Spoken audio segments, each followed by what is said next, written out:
Next month, Smart Recovery, operating under that name, will be 22 years old.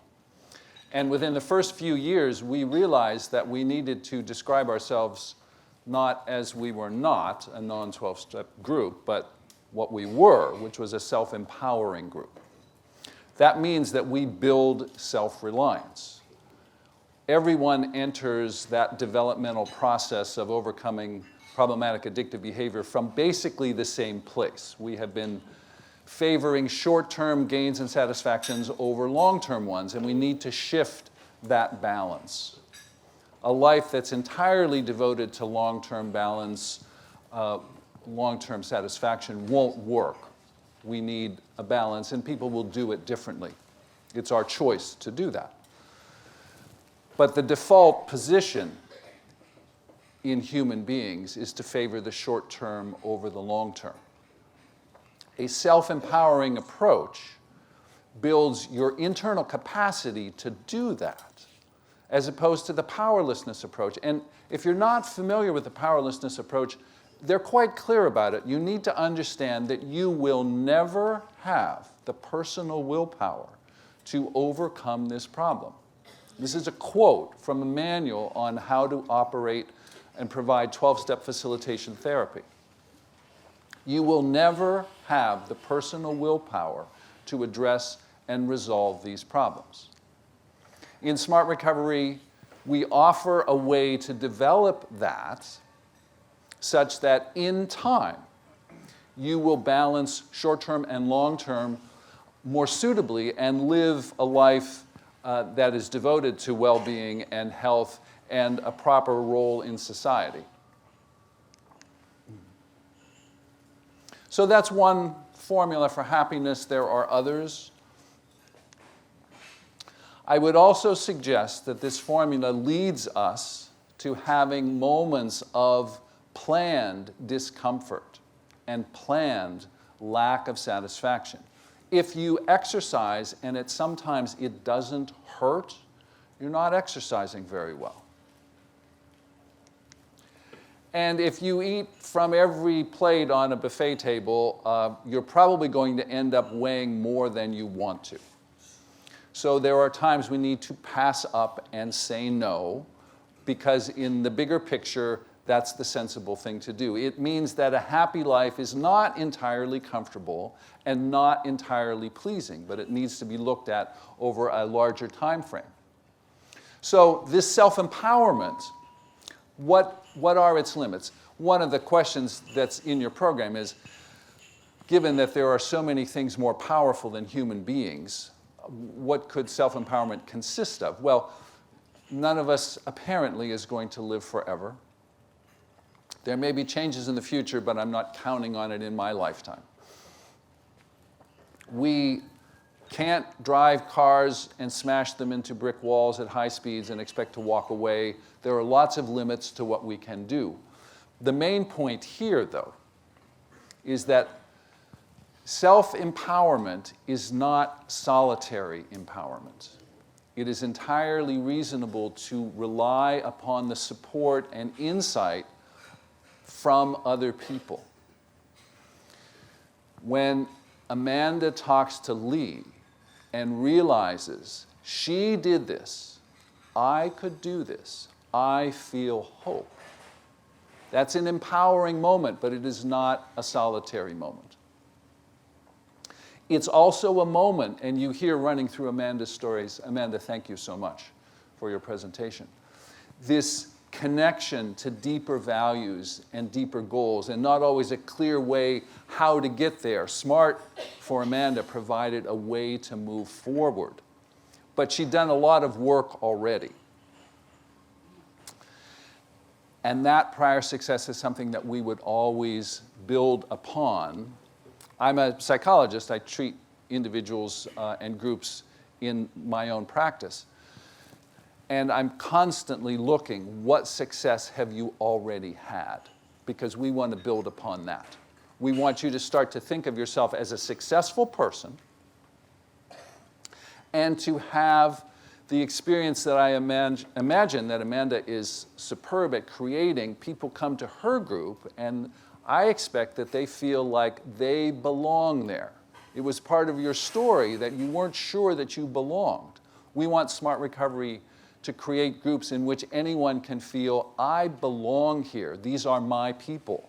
And they teach a certain approach, which is meaningful to me. But I want to make a comparison. If you attend a church or a spiritual group or some kind of group that addresses deeper values, you will be attracted and join that organization because of its theology, because of its principles.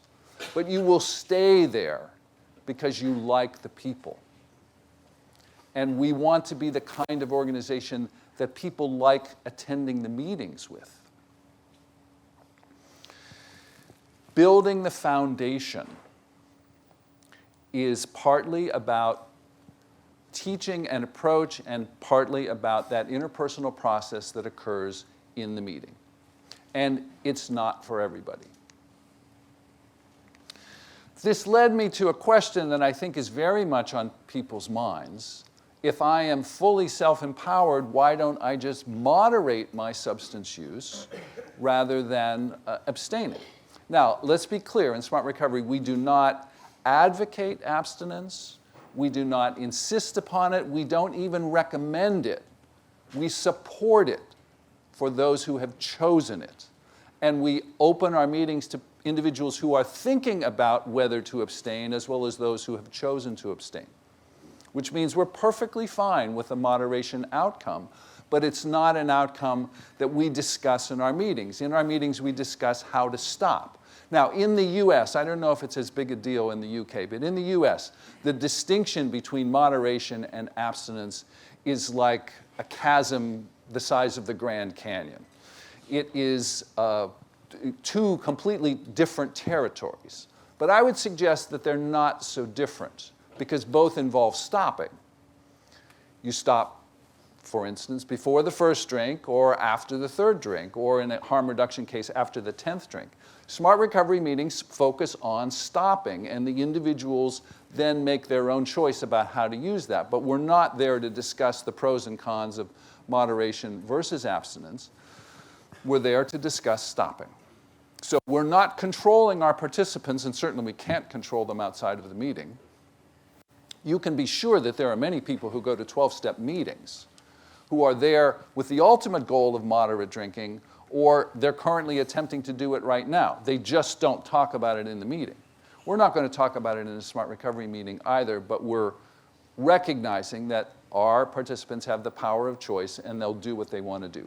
We teach an approach and they will use it as they see fit.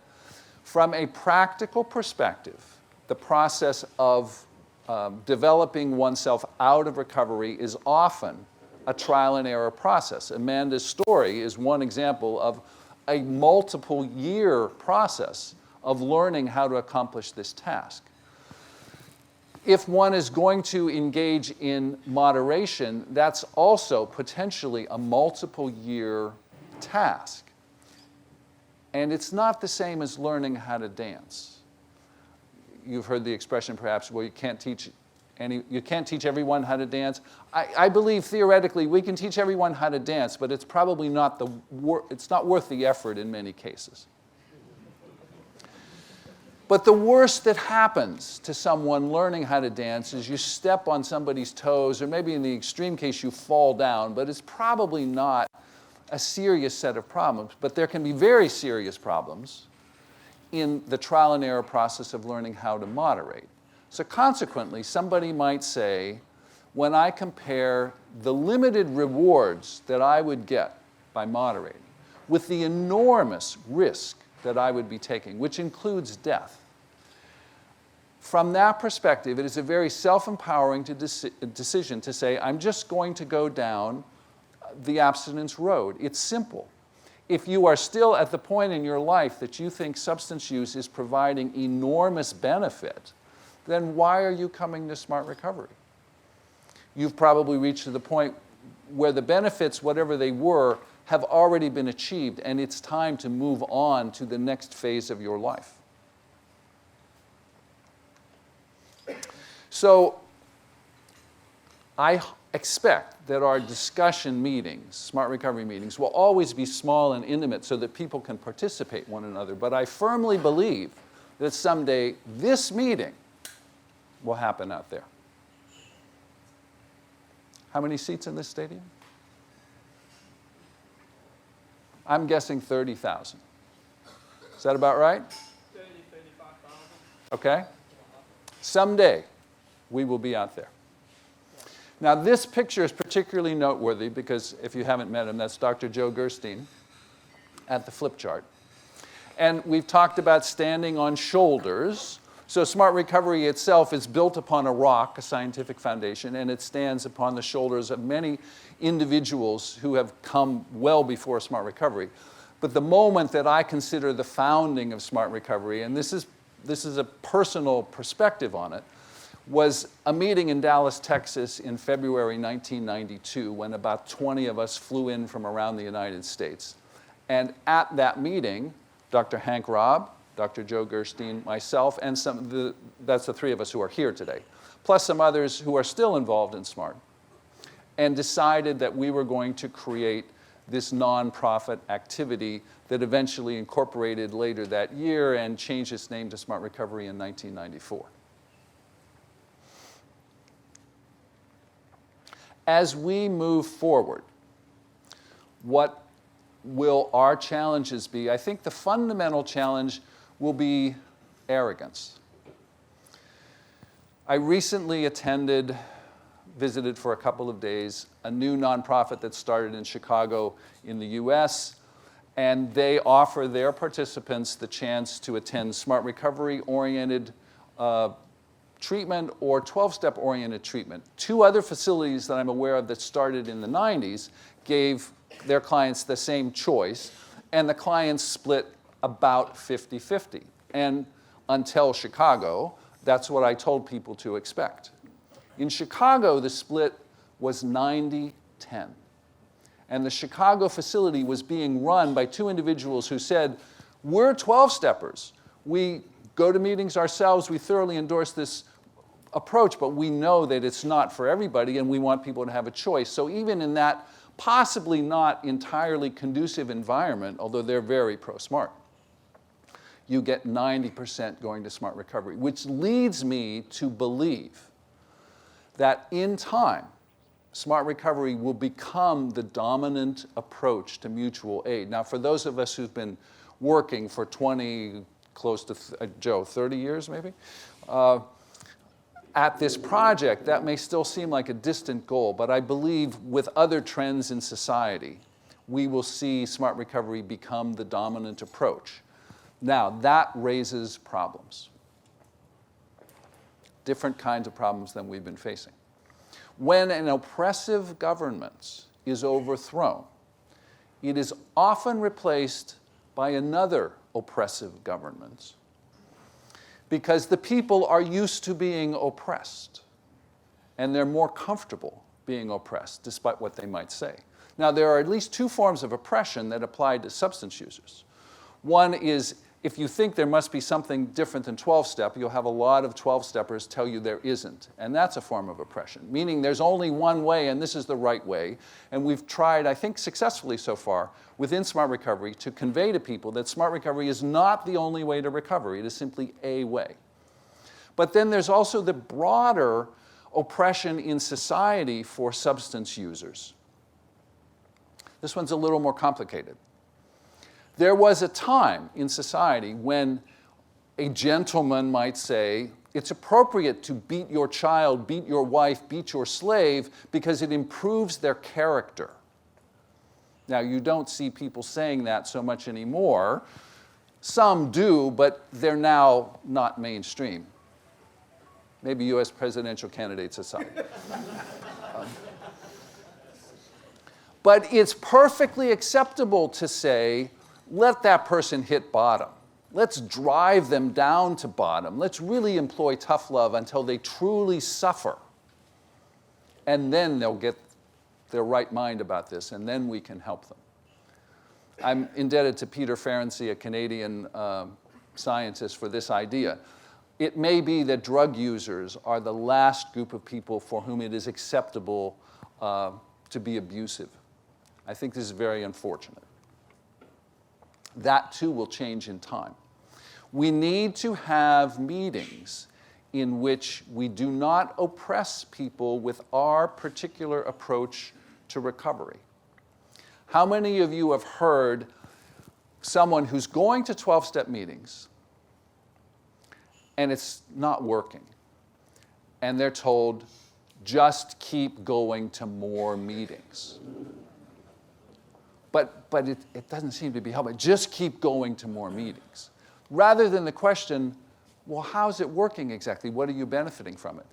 It's perfectly sensible to get a larger dose of something if a smaller dose seems to be moving you in the right direction.